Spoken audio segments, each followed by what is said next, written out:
اے اللہ میں بے بس ہوں تو بے بس نہیں. وہ سورۃ الہاکم التکاثر سے دوستی کر لے. السلام علیکم ورحمۃ اللہ وبرکاتہ. 25واں روزہ. 25واں روزہ. اللہ اکبر. تاخراتیں تو ہمیں یاد ہے نا، اور انشاءاللہ یاد رہیں گی، اور تاخراتوں کی تلاش بھی. اور وہ کتنا خوش قسمت انسان ہے جو تلاش کر رہا ہے. یاد رکھیں محبت تلاش کا نام ہے. اللہ پاک جل شانہ کو نا اپنی محبتیں اور ادائیں دکھائیں اور تلاش دکھائیں. وہ تلاش کو بڑا پسند کرتا ہے.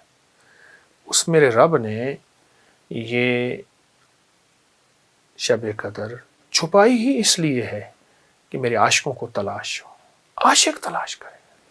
مجھے کچھ خبر نہیں تھی تیرا درد کیا ہے یا رب، تیرے عاشقوں سے سیکھا تیرے سنگ در پہ مرنا، مجھے آ گیا ہے جینا، مجھے آ گیا ہے مرنا.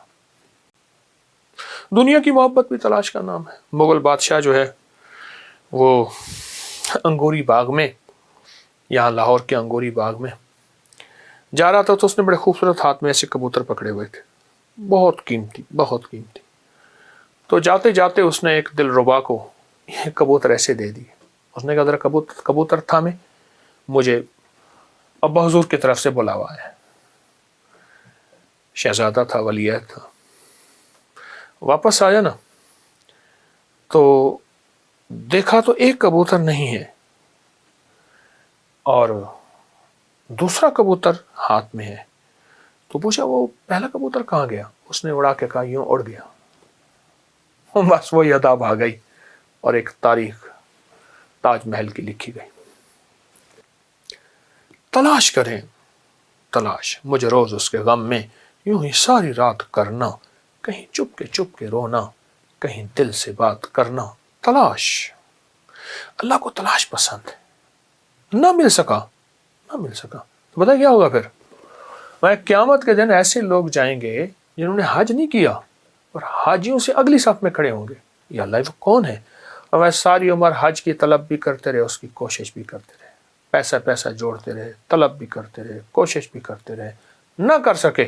میرا رب تلاش کو دیکھتا ہے، سچی طلب کو دیکھتا ہے. کہتے آ حاجیوں میں شامل.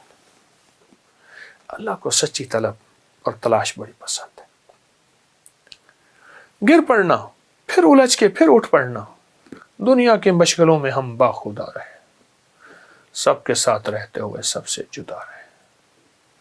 اس لیے اللہ کے ولیوں کو عام آدمی نہیں پہچان سکتا. وہ ان کی کیفیت یہی ہوتی ہے کہ دنیا کے مشغلوں میں ہم باخدا رہے، سب کے ساتھ رہتے ہوئے سب سے جدا رہے.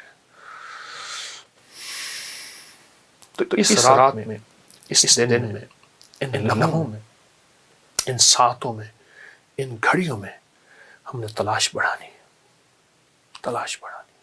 کیوں؟ ہمیں موت تلاش کر رہی ہے، ہمیں قبر کی تنہائیاں تلاش کر رہی ہیں، ہمیں آخرت کی ہمیشہ کی گھڑیاں تلاش کر رہی ہیں. ہمیں وہ سکرات کے لمحات کھینچ تلاش کر. اور اسرائیل ہماری تلاش میں ہے، اسرائیل ہمارے لمحات میں ہے، تلاش میں ہے. تو ہماری بھی تلاش ہو رہی ہے، ہم بھی اپنی تلاش کر لیں. ان کی تلاش اپنی ہے، ہماری تلاش اپنی ہے. پر ہماری تلاش وہ ہے جو انشاءاللہ دنیا اور آخرت کو رنگ و رنگ کر دے، مالا مال کر دے، سرخ روح کر دے. اللہ کے ہاں سب سے پسندیدہ بندہ وہ ہے جو اللہ کو تلاش کرے اور اللہ کی بھیجی ہوئی اس رات کو تلاش کرے جو رات سب سے محبوب رات ہے. تلاش کرے اور بہت توجہ سے تلاش کرے. اچھا ایک عمل کر دیجئے گا، بلکہ 2 چیزیں بتاتا ہوں، 2 کر لیجئے گا. جو شخص یہ چاہتا ہے نا کہ مجھے تنہائیوں کا تقوی ملے اور میری نظریں، میرے کان، ناک، میرے جذبے، وہ کیا کرے؟ ایک بار سورۃ الہاکم التکاثر پڑھ لے. ہر نماز کے بعد پڑھ لے، صبح شام پڑھ لے، دن میں بار بار چند بار پڑھ لے. ایک بار صرف سورۃ الہاکم التکاثر. میں نے اس کی بڑی تاثیر دیکھی. جو کہتے ہیں اللہ میرا من میرے کنٹرول میں نہیں، اللہ میں تو تیرا محبوب بننا چاہتا ہوں پر میرا نفس شیطان مجھے تیرے قریب نہیں آنے دیتا. اور دوسرے لفظوں میں اے اللہ میں بے بس ہوں تو بے بس نہیں، میں بے بس ہوں تو بے بس نہیں. وہ سورۃ الہاکم التکاثر سے دوستی کر لے. بہت کمال عمل ہے، بہت زبردست عمل ہے، اور بھی اس کے بڑے فائدے ہیں.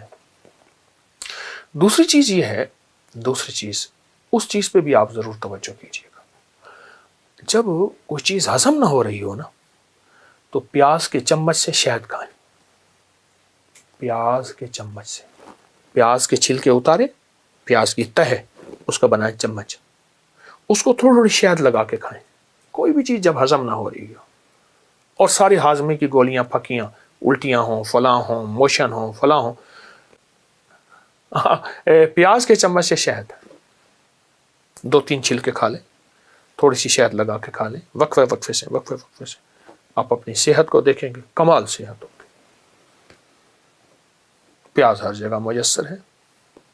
ہمارا پیاز تو کچھ نہیں. میں روس کی ایک ریاست میں گیا، وہاں تو پیاز ایسے تھوڑا سا اٹھایا، ناک اور منہ سے پانی، اتنا تیز پیاز ہے. میں ایک اور جگہ گیا کسی ملک میں، میں نے وہاں لہسن پڑا تھا، وہ منہ میں ڈال دیا غلطی سے. یا کریم، ہمارا تو پیاز ہی نہیں رہا، وہ دیسی پیاز ہوتا تھا. جو میسر ہے اس کے بڑے فائدے ہیں. پیاز کے چمچ سے شہد کھائیں، انشاءاللہ فائدہ ہوگا. اور روحانی عمل میں نے آپ کو بتایا ہے، اس کو بہت فائدے ہیں، اس کے بہت نفع ہیں. اللہ ہماری حاضری کو ہمیشہ کی طرح قبول فرمائے، اور ہمیشہ یہ بات ذہن نشین رکھیں، روزے بھی رکھتے جائیں اور ڈرتے بھی جائیں. جس کو کہنا ہے کرنا بھی ہے، ڈرنا بھی ہے، کرنا بھی ہے، ڈرنا بھی ہے. کیوں؟ قبولیت کا فکر. یا اللہ دنیا میں ریاکاری دکھاوا، بس مولا تو معاف بھی کر دے اور قبول بھی کر دے، معاف بھی کر دے اور قبول بھی کر دے، معاف بھی کر دے اور قبول بھی کر دے. انشاءاللہ ہماری ان ندامت کے کلمات سے وہ معاف بھی کرے گا، قبول بھی کرے گا انشاءاللہ. السلام علیکم ورحمۃ اللہ.